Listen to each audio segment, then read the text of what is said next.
मंडल सार्वजनिक नव दुर्गोत्सव समिति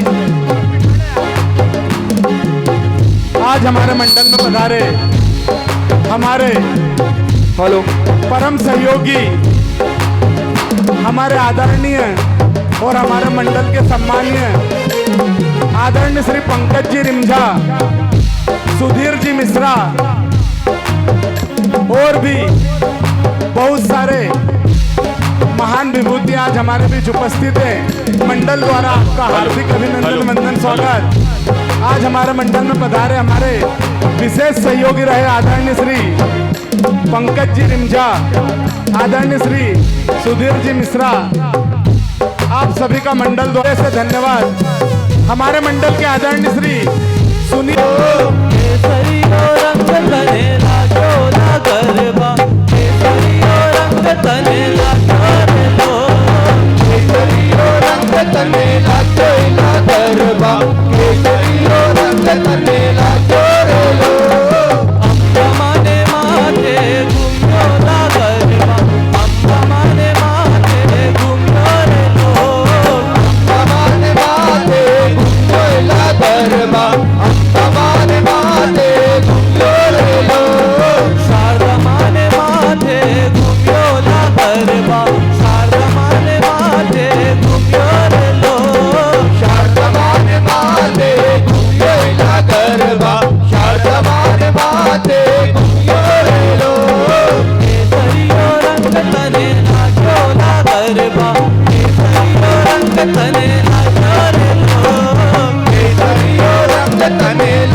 लिखा हुआ है कि मेरे बाबा भी जो भक्ति करते हैं वो मेरे राम की भक्ति करते हैं।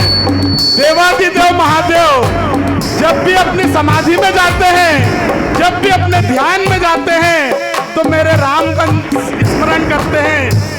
समाधि में है, अपने ध्यान में है।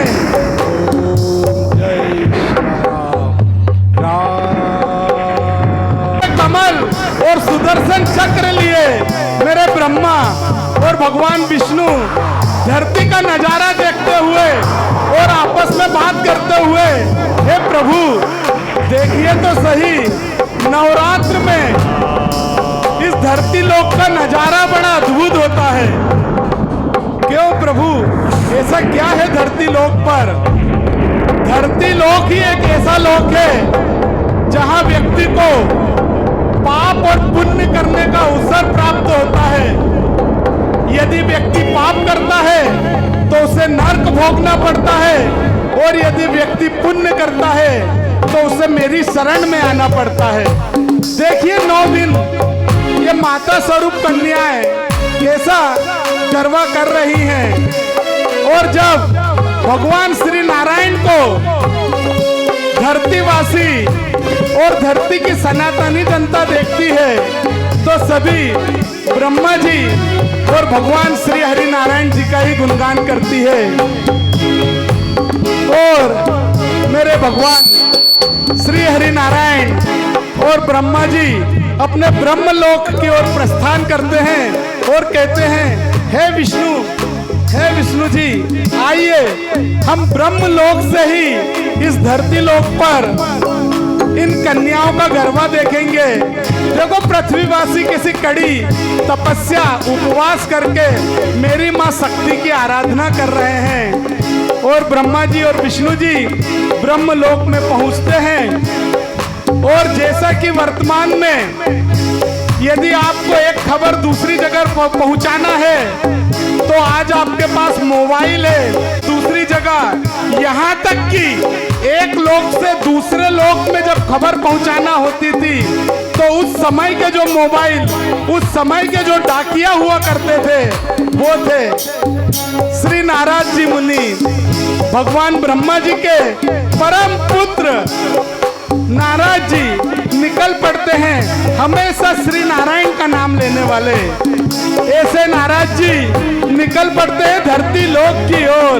नारायण नारायण नारायण नारायण, श्रीमन नारायण नारायण नारायण, श्रीमन नारायण नारायण नारायण, ओ श्रीमन नारायण नारायण नारायण, श्रीमन नारायण नारायण नारायण, स्वामी नारायण स्वामी नारायण, स्वामी नारायण स्वामी नारायण, स्वामी नारायण नारायण नारायण,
विष्णु और पितामह खड़े होते हैं।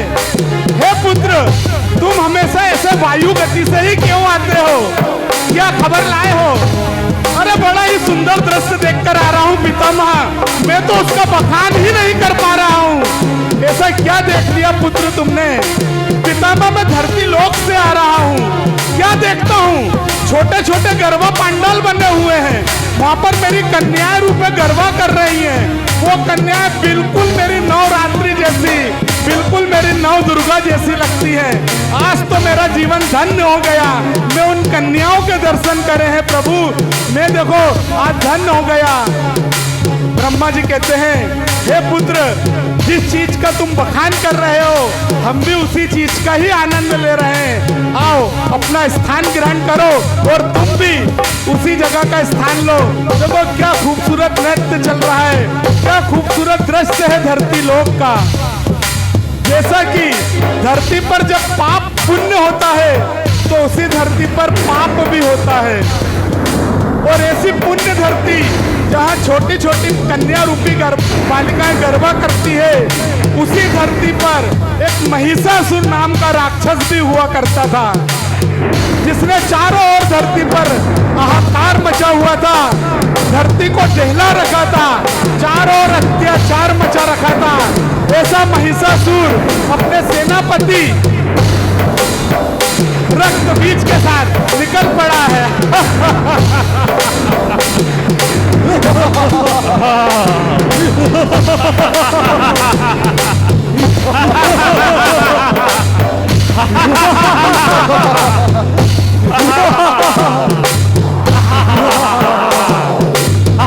महिषासुर की, महिषासुर की।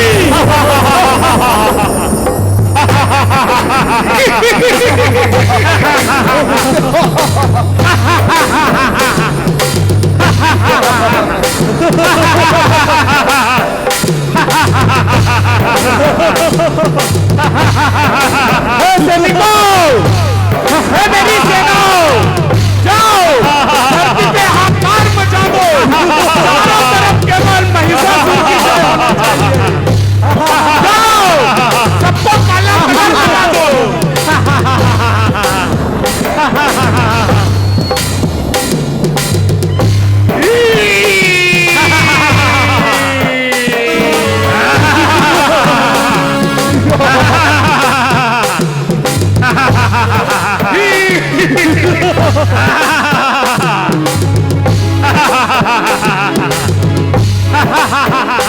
जाओ सेनापति, पूरी धरती को काला कर दो, चारों तरफ महिषासुर का नाम होना चाहिए।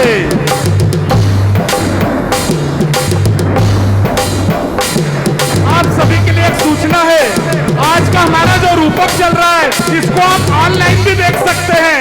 ऑनलाइन पूरे इंदौर शहर में दिखाया जा रहा है। आज का हमारा रूपक बड़ा ही ख्याति प्राप्त रूपक, जिसे आप ऑनलाइन भी देख सकते हैं।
हेलो,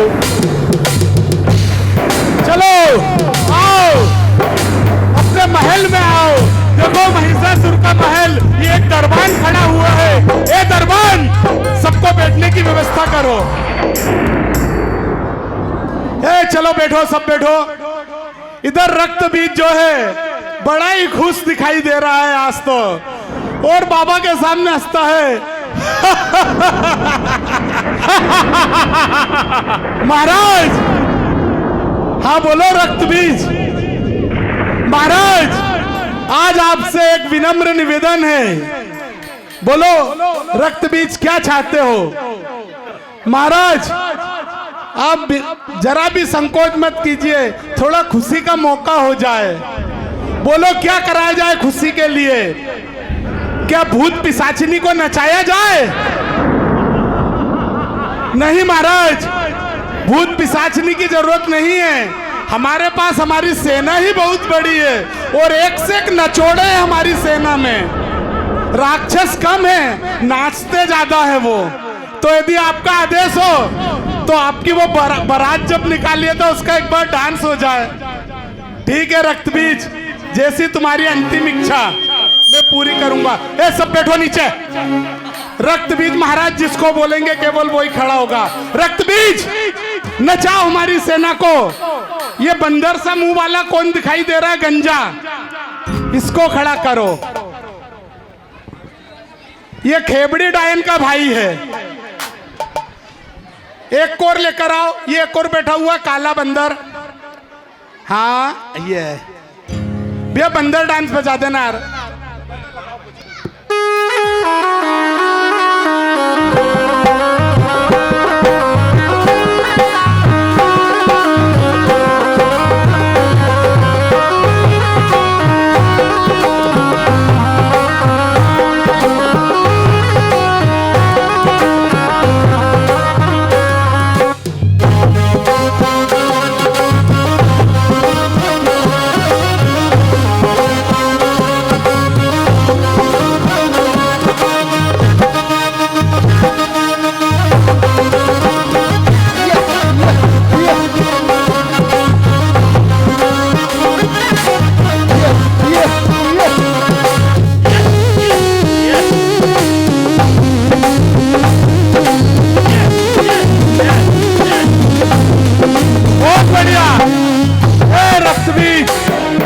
फोटो बाद में उतरवाना। चलो दूसरे को खड़ा करो। हाँ ये सफेद मुंह वाले को।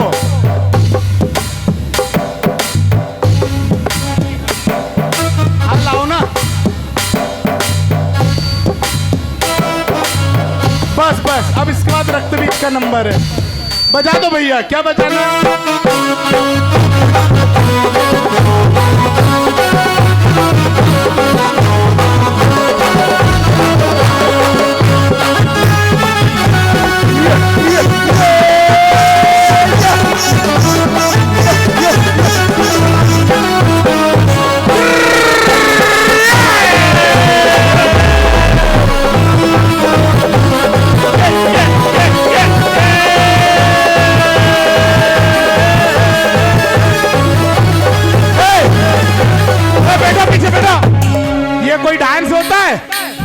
ये कोई डांस में डांस है। डांस देखना चाहते हो तो देखो डांस क्या होता है। इंडियन आइडल में नाचा है मैंने। अच्छा, अब देखो मेरा डांस। सब ताली बजाओ। हाँ भैया बजाना यार।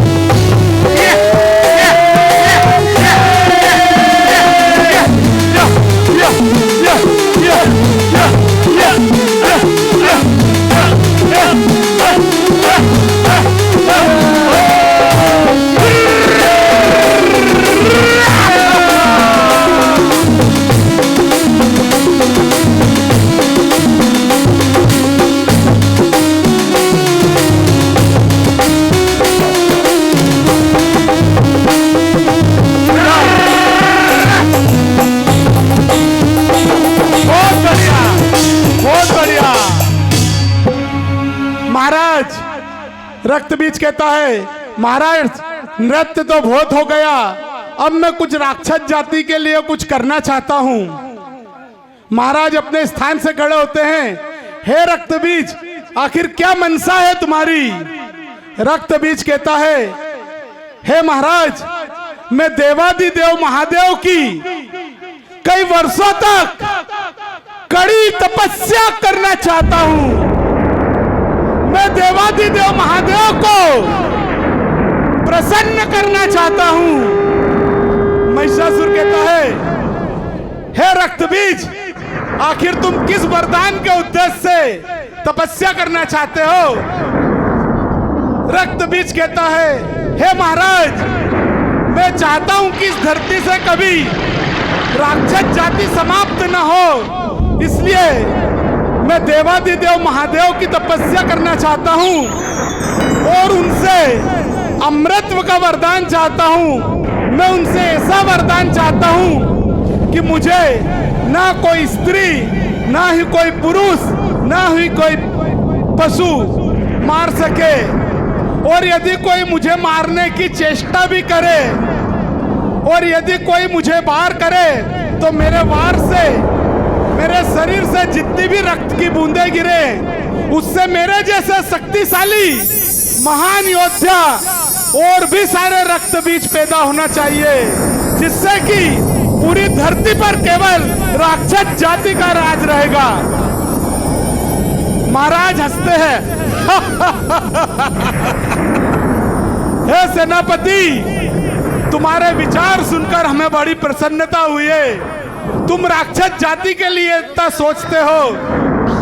मैं तुम्हें आज्ञा देता हूं कि जाओ, घने वन में जाओ, और वो तो भोलेनाथ हैं, किसी की भी तपस्या से प्रसन्न हो जाते हैं। जाओ, भोलेनाथ की तपस्या करो, जब तक धरती पर आतंक हम मचाएंगे। महाराज, जैसी आपकी आज्ञा। और महाराज किसका आदेश लेकर रक्त बीज निकल पड़ता है उस सूने स्थान की खोज में, जहां से जाकर वो तपस्या करना चाह रहा है। चला जा रहा है रक्त बीज, चला जा रहा है, चला जा रहा है रक्त बीज एक ऐसे स्थान को जहां सुरक्षित हो, और देखता है कि शायद यह स्थान ज्यादा सुरक्षित है।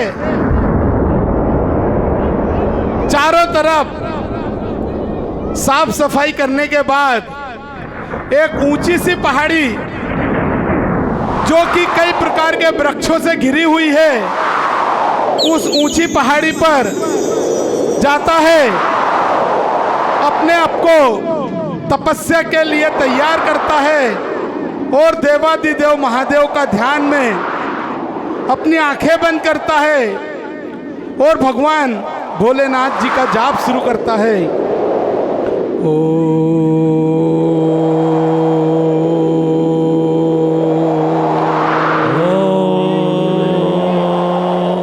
नमः शिवाय।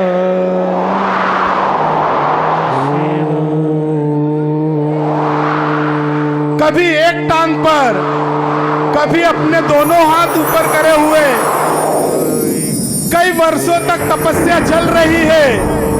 चारों तरफ पशु पक्षियों ने अपना घर बना लिया है, कीड़े मकोड़े उसके शरीर पर घर बना चुके हैं, पर वो तो मेरे देवादिदेव महादेव की भक्ति में लीन है और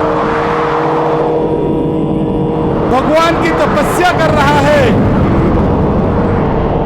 इधर ओम नमः शिवाय का जाप जैसे ही नारद जी के कानों में गूंजता है, उन्हें कुछ लगता है और कहते हैं, पितामह, आप मुझे आज्ञा दीजिए, मैं बस यूं गया और यूं आया, मुझे कुछ अनहोनी का अंदेशा हो रहा है। पितामह, मुझे आदेश दीजिए, बस मैं यूं गया यूं आया। नारायण नारायण नारायण नारायण नारायण नारायण। और नारायण जी निकल पड़ते हैं और देख रहे हैं कि देखो, ये महिषासुर की इतनी बड़ी सेना है महिषासुर अपने महल में बैठा हुआ है, ये तो धरती पर अत्याचार मचाने के लिए बैठा हुआ है। इधर महिषासुर को देखते हैं कि ये अताताई राक्षस धरती पर अत्याचार मचाने के लिए बैठा हुआ है, और इसका एक सेनापति जो है वो कड़ी तपस्या कर रहा है। वो घने जंगल की ओर चला गया है, घने जंगल में जाके तपस्या कर रहा है।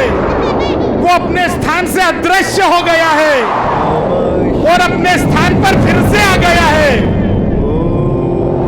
इधर ये पूरे महिषासुर की सेना बैठी हुई है। ए सैनिकों, महिषासुर के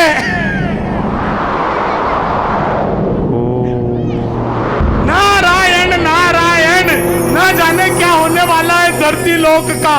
यदि ऐसा ही हाल रहा, ना जाने क्या होगा। मैं जाकर पितामह को अभी सूचना देता हूँ। नारायण नारायण नारायण। क्या हुआ पुत्र, फिर इतनी तीव्र गति से क्यों आते हो? पितामह, मैं क्या देख रहा हूँ? पुत्र, हम भी वही देख रहे हैं, पर पितामह जो मैं देखकर आया हूँ शायद आपको उसका अंदेशा भी नहीं है। ऐसा क्या देख लिया पुत्र तुमने? पितामह, मैंने देखा महिषासुर की एक बड़ी ही विशाल सेना उसने तैयार कर ली है और वो धरती पर आतंक मचा रहा है। यहाँ तक तो ठीक है, उसका सेनापति रक्तबीज देवादिदेव महादेव की कड़ी तपस्या कर रहा है। और आप तो जानते हैं भोलेनाथ को, कितने भोले भाले हैं, इतने सीधे साधे मेरे बाबा महाकाल, जो उन्हें एक बार प्रेम से बुला लेता है तो वो स्वयं उसके पास दौड़े चले जाते हैं। अब क्या होने वाला है? इधर जब ब्रह्मा जी कहते हैं, हे पुत्र, तुम चिंता क्यों करते हो? यदि महादेव कोई वर देंगे तो उस महादेव के पास उस वर का निराकरण भी होगा। आप इत्मीनान से बैठिए। इधर ओम नमः शिवाय का जाप चल रहा है। रक्तबीज देवादिदेव महादेव की कड़ी तपस्या कर रहा है।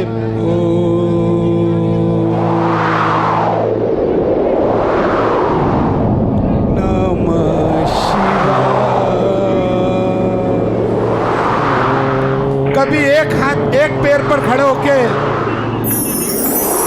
और खड़ा ही रहेगा एक पैर पर कई सालों तक रक्तबीज एक पैर पर खड़ा हुआ है। नीचे से धरती खिसक गई है, पर वो अपना पैर धरती पर नहीं रख रहा है।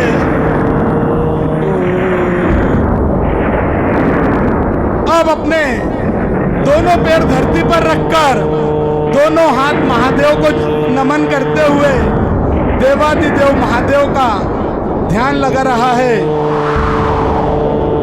जब ओंकार की ध्वनि देवादिदेव महादेव के कानों में पहुंचती है तो मेरे बाबा बड़े ही भोले भाले हैं, इसलिए तो उन्हें भोलेनाथ कहा गया है। वो स्वयं भक्त की ओर जाते हैं। भक्त जब उन्हें बुलाते हैं तो वो स्वयं भक्त की ओर जाते हैं और देवादिदेव महादेव उस ध्वनि का पीछा करते हुए उस पहाड़ी की ओर निकल पड़ते हैं। उन्हें जैसे ही भक्त लोग देखते हैं सब एक बार जोरदार जयकारा लगाते हैं, बोलिए महाकाल राजा की। आप लोग यदि नारा लगाने में कंजूसी करेंगे तो महाकाल आपके ऊपर कृपा नहीं करेंगे। लगा एक बार जोरदार जयकारा, बोलिए राजा महाकाल की जय। ओम नमः शिवाय, ओम नमः शिवाय, हर हर भोले नमः शिवाय, ओम नमः शिवाय, ओम नमः शिवाय, हर हर भोले नमः शिवाय, नमः शिवाय, हर हर भोले नमः शिवाय, ओम नमः शिवाय, ओम नमः शिवाय, हर हर भोले नमः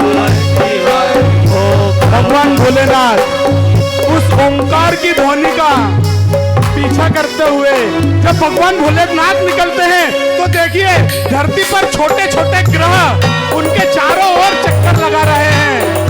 भगवान भोलेनाथ रक्त बीज के सम्मुख जाते हैं। हे वत्स, हे वत्स, हे रक्त बीज, हे वत्स।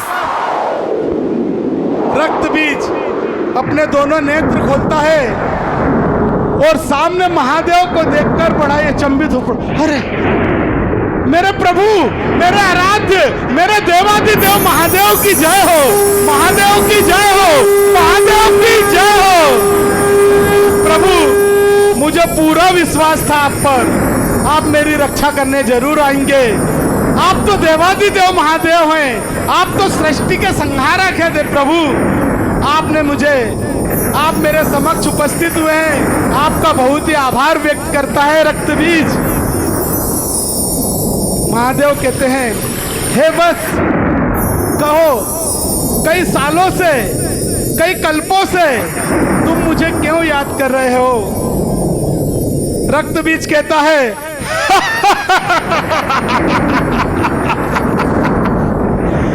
महादेव, मैंने कई वर्षों तक आपका नाम स्मरण किया है। इस धरती पर सबसे ज्यादा कल्पों तक तपस्या करने वाला ये आपका परम शिष्य आज आपसे एक वरदान चाहता है। महादेव, महादेव आप पहले विचार कर लीजिए, क्या मुझे मेरा मनचाहा वरदान देंगे? भोलेनाथ है वो तो, सबके रक्षक हैं, उन्हें क्या विचार करना। वो कहते हैं, हे वत्स, मांगो, क्या मांगना चाहते हो? प्रभु एक बार और विचार कर लीजिए, मैं जो मांगने वाला हूं वो तो आपको देना ही पड़ेगा। हे वत्स, ज्यादा घमंड ना करो, कहो क्या चाहते हो। तो रक्त बीज देवाधिदेव महादेव के चरणों में बैठ जाता है और कहता है, हे प्रभु मुझे अमृतत्व का वरदान दीजिए, मुझे एक ऐसा वरदान दीजिए इस धरती पर, तीनों लोक में, देवलोक, पाताल लोक, ब्रह्मलोक, कहीं भी कोई मुझे मारने की चेष्टा नहीं कर पाए। और यदि मुझे मारने के लिए चेष्टा भी करे तो मेरे शरीर से जितनी भी रक्त की बूंदें गिरे, उस रक्त बूंदों से एक एक बूंद से मेरे जैसे शक्तिशाली महान योद्धा रक्त बीज होना चाहिए। मुझे धरती पर ना कोई पुरुष और ना कोई महिला, ना कोई पशु और ना कोई पक्षी मार सके। हे महादेव, क्या ऐसा वरदान देंगे मुझे? महादेव कुछ क्षण के लिए सोचते हैं, पर वो तो बड़े महान भोलेनाथ हैं। वो कहते हैं, हे वत्स, तथास्तु। इतना कहकर भोलेनाथ अपने स्थान से अंतर ध्यान होते हैं। रक्त बीज कहता है, महादेव, महादेव कहाँ कहाँ? अब मुझे धरती पर कोई नहीं मार सकता, अब मैं अमर हूँ। अब मुझे कोई नहीं मार सकता, ना कोई पुरुष, ना कोई महिला, ना कोई पशु, ना कोई पक्षी।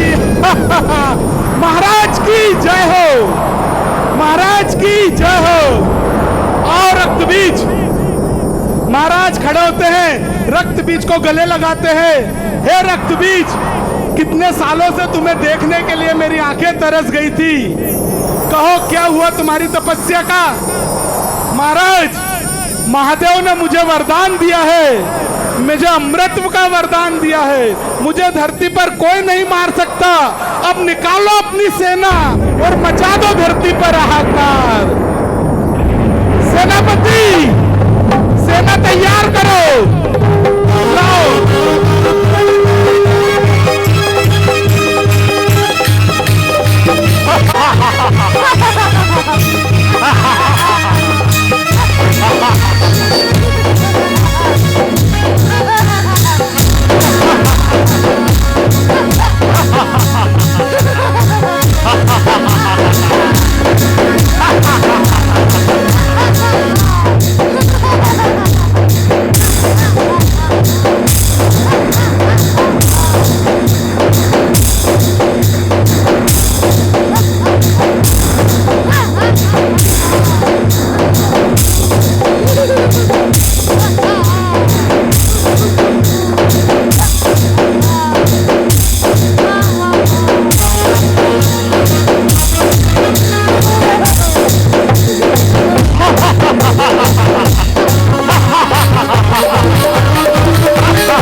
जब धरती पर इतना आतंक मच रहा था, उसी समय नारद जी कहते हैं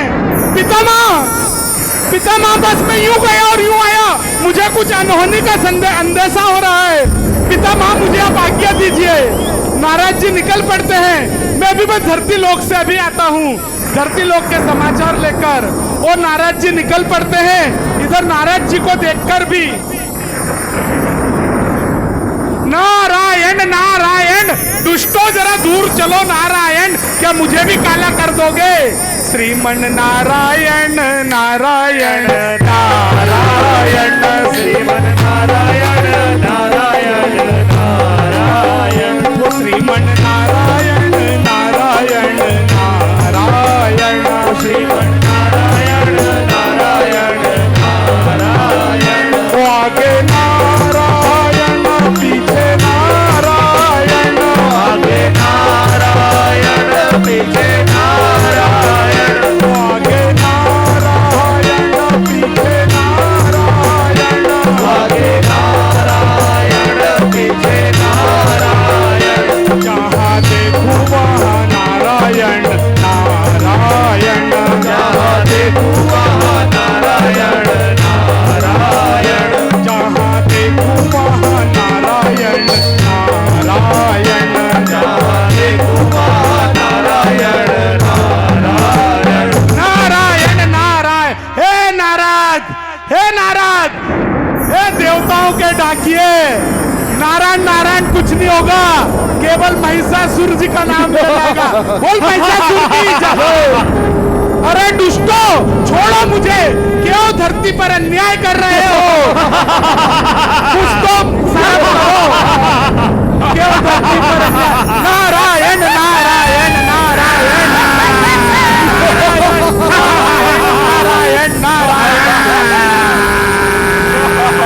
नारायण नारायण, पितामह क्या देख रहा हूं धरती पर? वो महिषासुर उसकी सेना को लेकर आ गया है। रक्त बीज को महादेव ने अमृत का वरदान दे दिया है, कुछ कीजिए। चलिए भोलेनाथ के पास चलते हैं, अन्यथा धरती पर अनर्थ हो जाएगा, धरती से मनुष्यों का नाम खत्म हो जाएगा। चलो हम तुम्हारे साथ चलते हैं। आगे नारद जी के साथ ब्रह्मा विष्णु और नारद जी चले जा रहे हैं। इधर हे दुष्टो, हटो, रास्ता करो, दुष्टो दूर हटो। भोलेनाथ, इधर ब्रह्मा जी, विष्णु जी और नारद जी, देवा हट रहे सामने से। ये नंदी बैठा हुआ है, नंदी।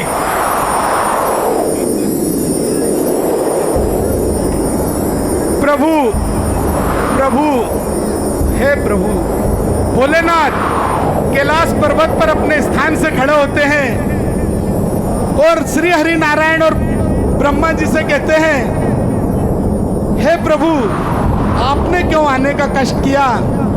ऐसा क्या हो गया जो आपको मुझे याद करना पड़ा? क्यों आए हो? भगवान श्री हरि कहते हैं, हे देवादिदेव महादेव, आप तो सब चीज जानकर भी अनजान बनते हैं। आपने उस दुष्ट रक्त बीज को अमृत का वरदान दे दिया, उसने धरती पर हाहाकार मचा रखा है। यदि आपने कुछ नहीं करा, प्रभु ये मान के चलिए निश्चित ही धरती का अंत होने वाला है। आप कुछ उपाय कीजिए प्रभु, प्रभु कुछ उपाय कीजिए, प्रभु उपाय कीजिए, धरती का उद्धार कीजिए। भोलेनाथ कहते हैं, हे प्रभु आप मत चिंतित होइए, जाइए आप ब्रह्मलोक की ओर। मैं कुछ विचार करता हूँ और धरती की रक्षा का मैंने आपको वचन दिया है, मैं उस वचन का पालन करूंगा। नारद जी बड़े खुश होते हैं और चल पड़ते हैं ब्रह्मा जी और श्री हरि नारायण को लेकर ब्रह्मलोक की ओर। इधर देवादिदेव महादेव से उनके राक्षसगण बार बार मिलने आते हैं, कभी थाली लेकर आते हैं बीच बीच में। देवादिदेव महादेव मन ही मन, मां शक्ति स्वरूपा, मां आद्य शक्ति और एक ऐसी शक्ति जो सदैव उनके दाहिने होती है। माँ पार्वती का ध्यान करते हैं, जो माँ काली भी है, जो माँ नवदुर्गा भी है, जो माँ आद्यशक्ति भी है, जो माँ शेरों वाली भी है, जो मेरी माँ उमा भी है, जो मेरी माँ सीता भी है। एक अपनी माँ शक्ति का आह्वान करते हैं और माँ पार्वती का ध्यान करते हैं। माँ पार्वती भगवान भोलेनाथ का आह्वान सुनकर अपने लोक से निकल पड़ती हैं। माँ पार्वती अपने लोक से निकलती हैं और देवादिदेव महादेव के सम्मुख जाती हैं। माँ पार्वती को देख भगवान भोलेनाथ अपने स्थान से खड़े होते हैं, क्योंकि वो मेरी माँ शक्ति है।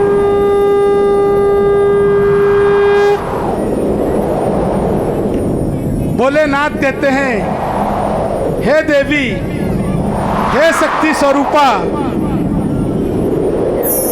मैं आपसे एक विनती करना चाहता हूँ। माँ पार्वती कहती है, हे देव, हे प्रभु, आप तो जगत के संहारक हैं, आखिर आज मुझसे आपको क्या काम आन पड़ा है। महादेव कहते हैं, हे देवी, महिषासुर नाम का एक अताताई राक्षस पृथ्वी लोक पर बड़ा ही आतंक मचा रहा है और उसका सेनापति रक्तबीज, जिसे मैंने स्वयं अमृत का वरदान दिया है, उसने धरती लोक पर मनुष्यों का जीना हराम कर रखा है। हे देवी, आप धरती लोक की ओर प्रस्थान कीजिए और उस अताताई राक्षस का अंत कीजिए। हे देवी, मेरी आपसे यही प्रार्थना है। भगवान भोलेनाथ से आज्ञा लेकर मेरी माँ भगवती, मेरी माँ शक्ति स्वरूपा निकल पड़ती है उस रण क्षेत्र की ओर जहाँ महिषासुर की सेना आतंक मचा रखी है। बोलिए अम्बे माता की जय। आप लोग यदि माता का जयकारा नहीं करेंगे तो माँ भगवती आपको आशीर्वाद नहीं देने वाली है। बोलिए एक बार जोरदार, बोलिए शक्ति स्वरूपा मैया की जय।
रण क्षेत्र की ओर बढ़ रही है जहां महिषासुर की सेना है।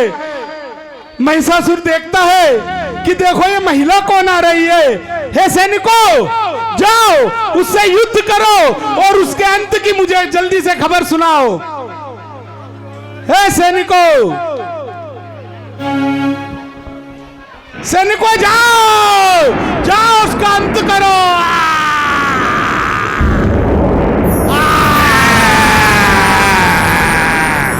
धरती डोल रही है मेरी माँ की।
इसका अंत कीजिए।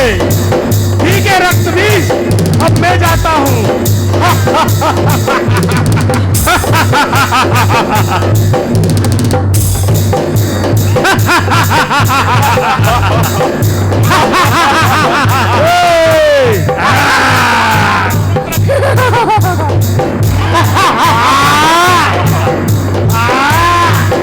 तू मुझसे युद्ध करेगी, तू मेरे से लड़ेगी। एक स्त्री होकर क्या समझती है तू मुझे जानती नहीं है। मैं महिषासुर हूँ, इस धरती का राक्षस। मैंने बोला ना, तू मुझसे नहीं लड़ पाएगी। मैंने बोला तू मान जा। देख मैं तुझे बोल रहा हूँ, अभी भी मान जा, नहीं तो तेरा अंत निश्चित है। तू जाएगी, धरती से मैं खत्म कर दूंगा। मैंने बोला था, देख मैंने बोला था, अब ले मेरा वार सहन कर, अपनी पूरी ताकत के साथ ले मेरा वार।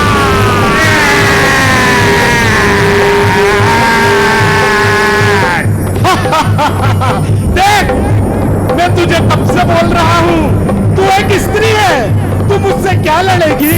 मैं बोल रहा हूँ, देख मान जा, देख मान जा, देख मान जा। तू मुझसे नहीं लड़ पाएगी। देख तू मुझसे नहीं लड़ पाएगी। तू मुझे नहीं जानती है, मैं राक्षस राज हूँ, महिषासुर मेरा नाम। और माँ भगवती अपने पूरे गुस्से में आकर उस महिषासुर की तरफ बढ़ती है और उसका अब अंत निश्चित है।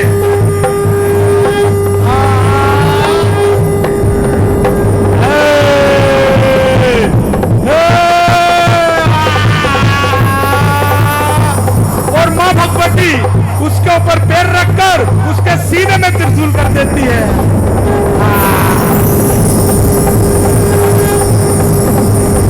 इस तरह से महिषासुर का अंत होता है। बोले मैं मान देखी। अब रक्त बीज का नंबर आता है। माँ भगवती उस रक्त बीज की ओर बढ़ती है। हे दुष्ट, देख मुझे महादेव से वरदान है। मैं तुझे बोल रहा हूँ, तेरा अंत निकट है। मुझे ना कोई पुरुष, ना कोई महिला, ना कोई पशु और ना ही कोई पक्षी मार पाएगा।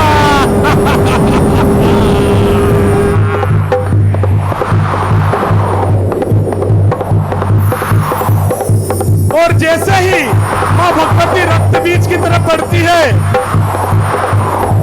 और रक्त बीज जैसे ही धरती पर गिरता है, उसकी रक्त की बूंदें गिरती है और राक्षस उत्पन्न हो जाते हैं। देख मैंने बोला था ना, मेरी धरती पर रक्त की बूंदें गिरेगी और मेरी सेना बढ़ती जाएगी। मैं तुझे समझा रहा था, मान जा बीबी। माँ भगवती एक बार पुनः उस दुष्ट की तरफ बढ़ती है।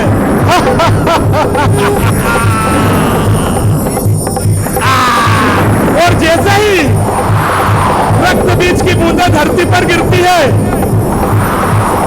और रक्त बीज की सेना उत्पन्न हो जाती है, माँ भगवती सोच में पड़ जाती है और सोचती है कि ये समाचार मुझे जाकर महादेव को देना होगा।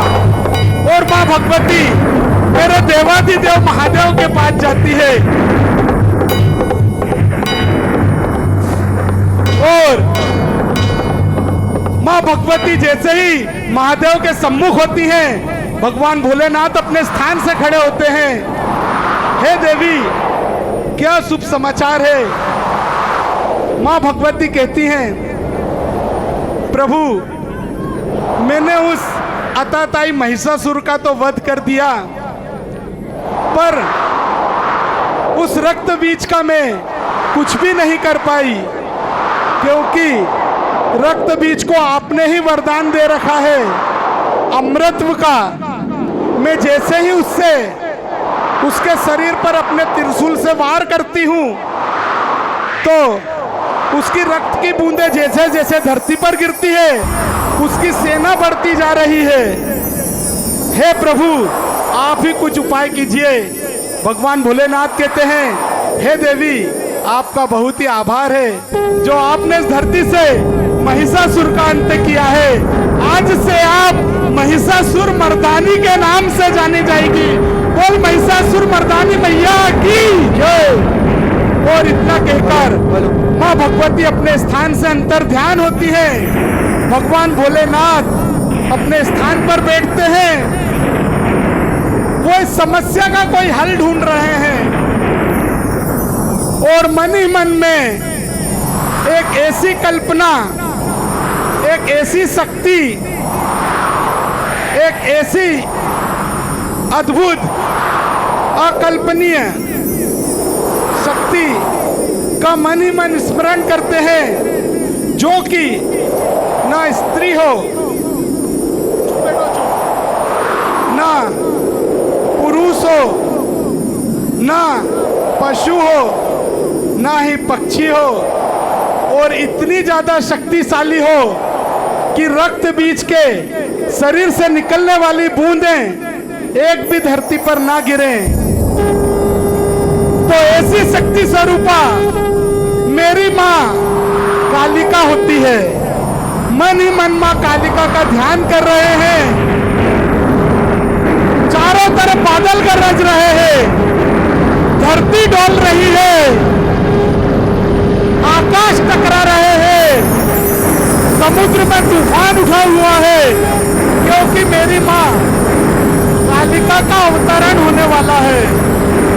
और माँ कालिका का जैसे ही ध्यान होता है, भगवान भोलेनाथ हर देवी देवताओं से अस्त्र लेकर, शस्त्र लेकर, तरह तरह के हथियार लेकर माँ कालिका की रचना करते हैं। और माँ कालिका जो है, जैसे ही धरती पर अवतरित होती हैं, भगवान भोलेनाथ के सम्मुख जैसे ही पहुंचती हैं, भगवान भोलेनाथ के सम्मुख जैसे ही मेरी माँ पहुंचती है, सारे भक्तगण भगवान भोलेनाथ की भक्ति करते हैं। कर्म में, मोक्ष भी में,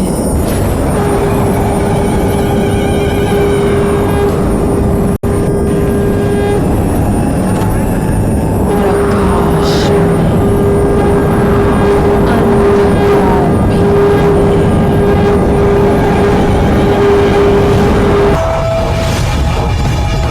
मार्ग में, लक्ष्य भी में,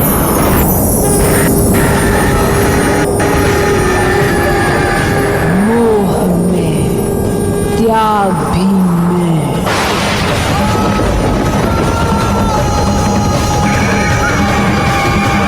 कण भी में, ब्रह्मांड भी में, अंत भी में, आरंभ में, गौरी में,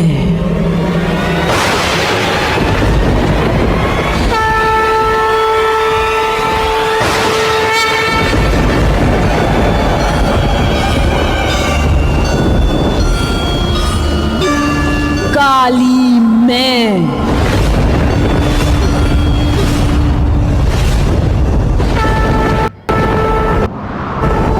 महाकाली में,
तब काली का क्रोध मिटाने आए निरंजन। इस तरह मेरी माँ कालिका जब धरती पर अवतरण होता है, चारों ओर जहां जहां मेरी माँ के पैर के पांव पड़ते हैं, बड़ा ही समुद्र में तूफान आ गया है। चारों ओर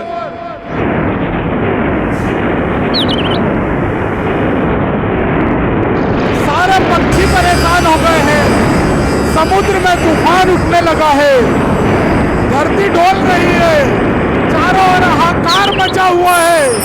मेरी माँ कालिका रण क्षेत्र की ओर बढ़ती है। आज उस रक्त बीज का अंत निश्चित होने वाला है और माँ कालिका उस रक्त बीज की सेना की तरफ रण क्षेत्र की ओर बढ़ती है। और माँ भगवती के पैरों की पेजनियां जहां जहां पड़ती है, उसके घुंघरू टूटते हैं और घुंघरुओं से बड़े बड़े तूफान उत्पन्न होते हैं।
और इस तरह से रण क्षेत्र में जब मां कालिका पहुंचती है, रक्त बीज की सेना के सम्मुख होती है तो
तूफान उठ रहा है, चारों ओर पक्षी चहचहा रहे हैं।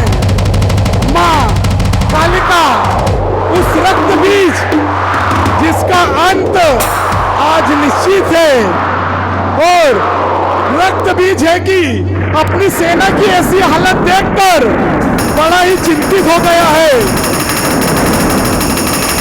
और अब उसकी सेना में वो केवल अकेला बचा हुआ है। माँ भगवती उस रक्त बीज को देखकर उसकी ओर बढ़ पड़ती है।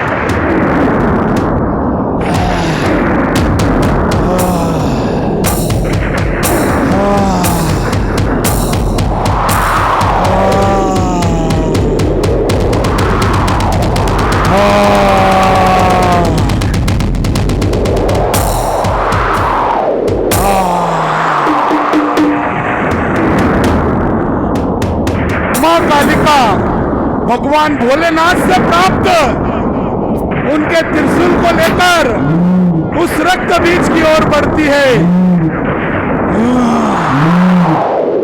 धरती डोल रही है, जहां जहां मेरी माँ के पैर पड़ रहे हैं, धरती पर बड़े बड़े गड्ढे हो रहे हैं, समुद्र में तूफान उठा हुआ है, सारे पशु पक्षी कुछ समझ नहीं पड़ रहा है धरती पर क्या हो रहा है।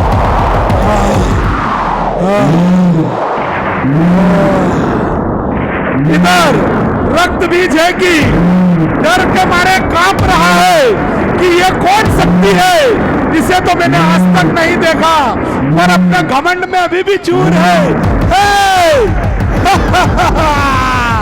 मुझे महादेव से अमृतत्व का वरदान मिला है, तू मेरा कुछ नहीं कर सकती।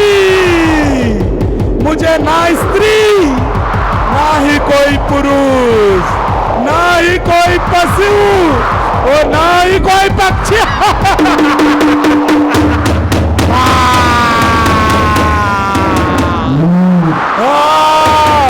देख मैं तुझसे बोल रहा हूँ, अंतिम मौका दे रहा हूँ, अभी भी चली जा, मेरी बात मान ले, देख चली जा, नहीं तो तेरा अंत निश्चित है। माँ कालिका अपने पूरे जोश में है, बढ़ रही उस रक्त बीज की ओर।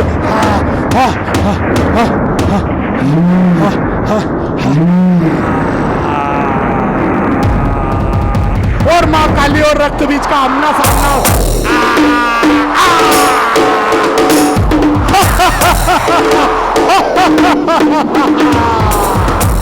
मैंने बोला था ना, तू मेरा कुछ नहीं कर पाएगी। जब समझाता हूं तेरे को, मान जा मेरी बात। तू कौन काली, कैसी काली, किसकी काली, अभी भी बोल रहा हूं, तू मान जा। माँ काली सब देख रही है, वो तो सब जानती है इस धरती से आज रक्त बीज का अंत होने वाला है। वो रक्त बीज की ओर बढ़ती है, पूरे वेग से पूरी ताकत इकट्ठी करके अपनी भगवान भोलेनाथ का और त्रिदेव का स्मरण करके रक्त बीज की तरफ बढ़ती है।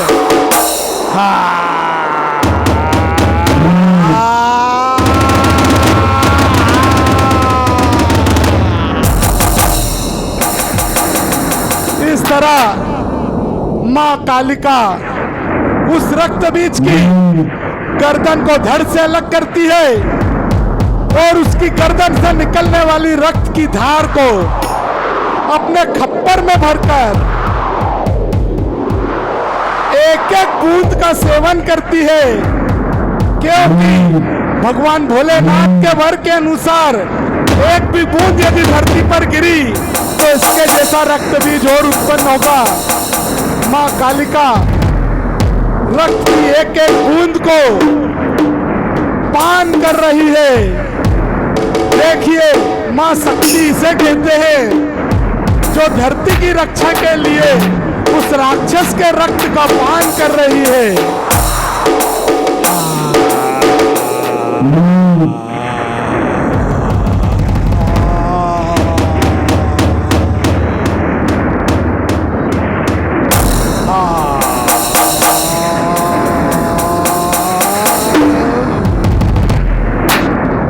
इस तरह से उस रक्त बीज का अंत होता है।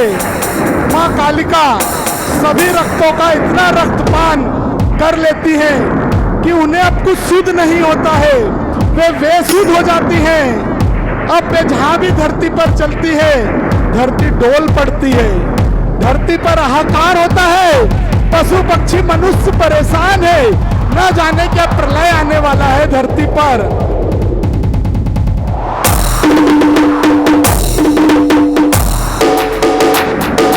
इस तरह से रक्त बीज का अंत होता है और उसकी मुंडी अपने हाथों में लिए माँ कालिका बढ़ रही है रण क्षेत्र की ओर।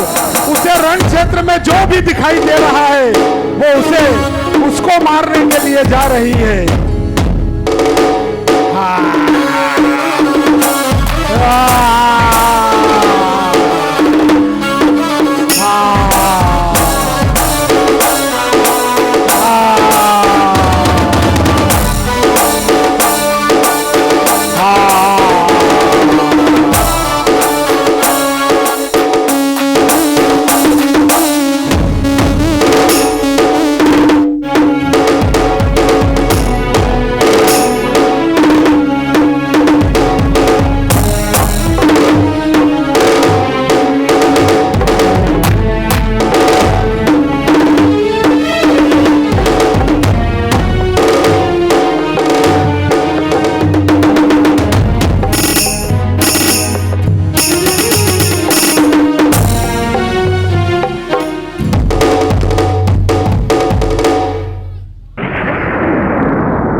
जब धरती पर प्रलय मच रहा है तो नारद मुनि, विष्णु जी और ब्रह्मा जी कहते हैं, हे प्रभु चलो धरती की ओर, नहीं तो धरती का विनाश हो जाएगा।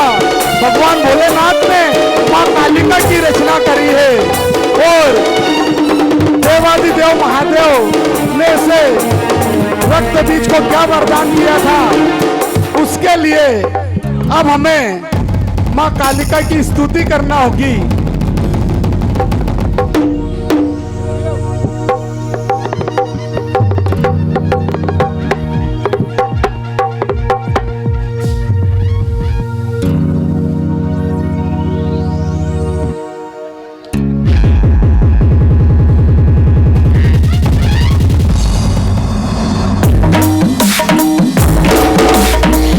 गिरि नंदिनी नंदित मेदिनी विश्व विनोदिनी नंद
जी विष्णु जी और नारद जी देवादिदेव महादेव के पास जाते हैं।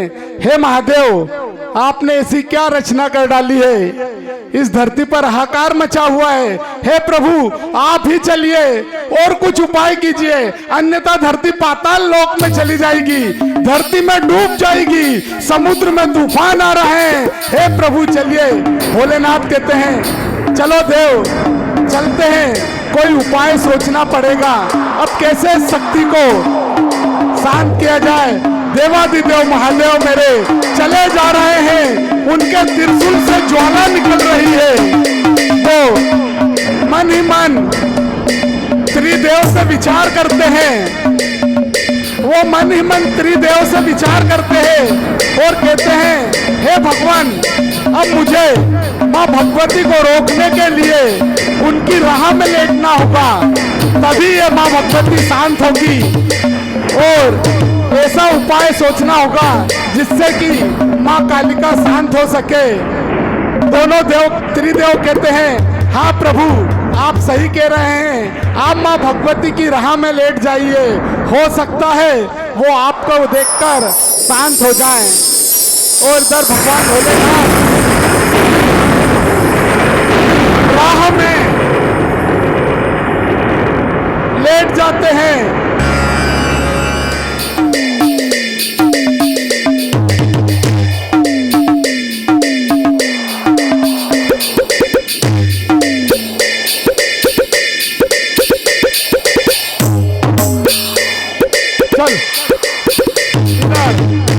देवादिदेव महादेव भगवान भोलेनाथ की राह में लेटे हुए हैं और माँ कालिका है कि रण क्षेत्र में बड़ी चली जा रही हैं। उन्हें नहीं पता है कि महादेव उनकी राह में है।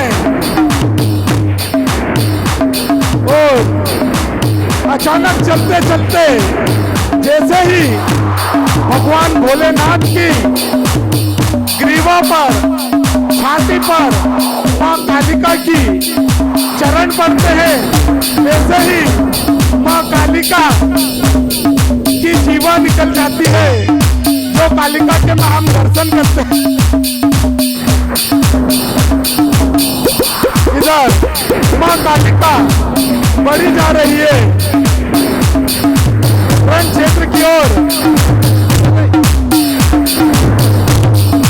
और चलते चलते ऐसे ही माँ भगवती के चरण भगवान भोलेनाथ की छाती पर पड़ते हैं। माँ कालिका की जीवा निकलती है और जिसके हम सभी भक्तगण दर्शन करते हैं।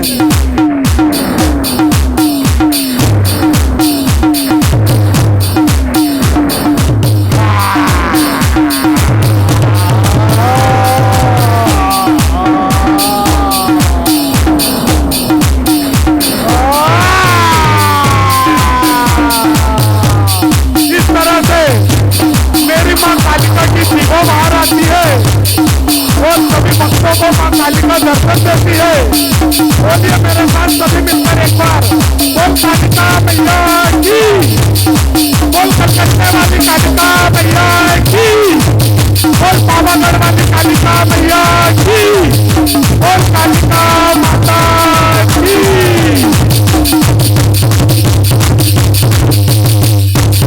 इस तरह आज के रूपक के माध्यम से माँ कालिका की एक छोटी सी महिमा का आपके समक्ष वर्णन किया गया था। बोलिए साचे दरबार की।